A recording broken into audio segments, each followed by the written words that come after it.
Earlier I showed you how to make this I Spy scroll using a Quilt-As-You-Go method. In this video I'll go over some of the mistakes I've made and ways to correct them so you'll know what to do if you run into any of these problems. When using this Quilt-As-You-Go method, I like to have blocks where I don't have to worry about any matching here. So you can see in this block, I don't have to worry about matching to this sashing. And over here, I don't have to worry about matching to the sashing. But I did use some blocks with triangle tips. And these are more difficult to match. So here's my sashing, and I need to match this tip and this tip. I didn't do so bad here, but you can see up here it's kind of cut off. So if you're worried about matching, then stay away from this type of block. Or if you want to practice matching those points, then I recommend using this block. Just be aware that this block is more difficult than using these blocks that don't require any matching.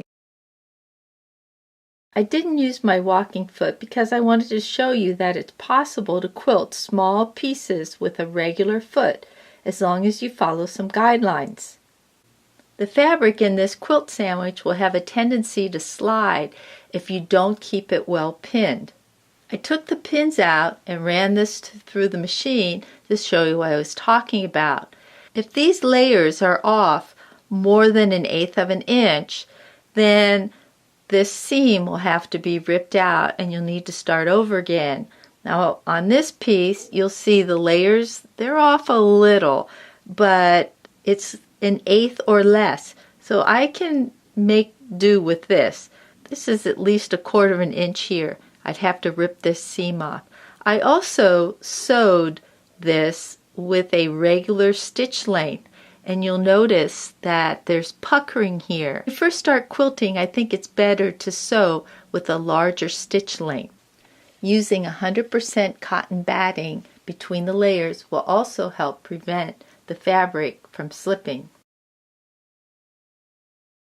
There are many different ways to lock your stitches when machine quilting.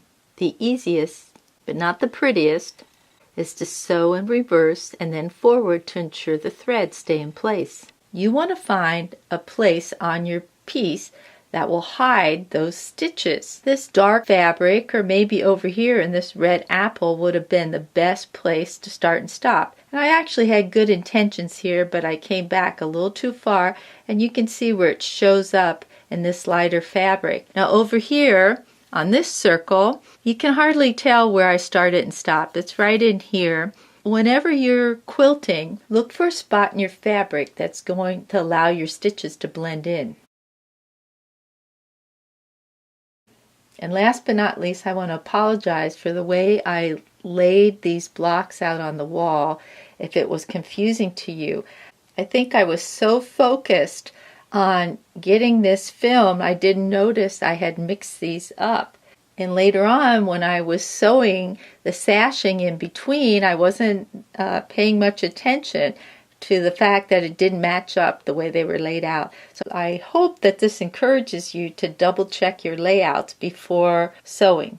If you want to review the directions for the I Spy scroll, you can find them at learnhowtoquilt.com under Small Projects. Don't forget to send us a photo of your completed project to share with our viewers. For another Quilt-As-You-Go method, check out our elementary quilt under the Quilting Classes tab. Thanks for visiting learnhowtoquilt.com. Please subscribe to us on YouTube and share our videos with your friends.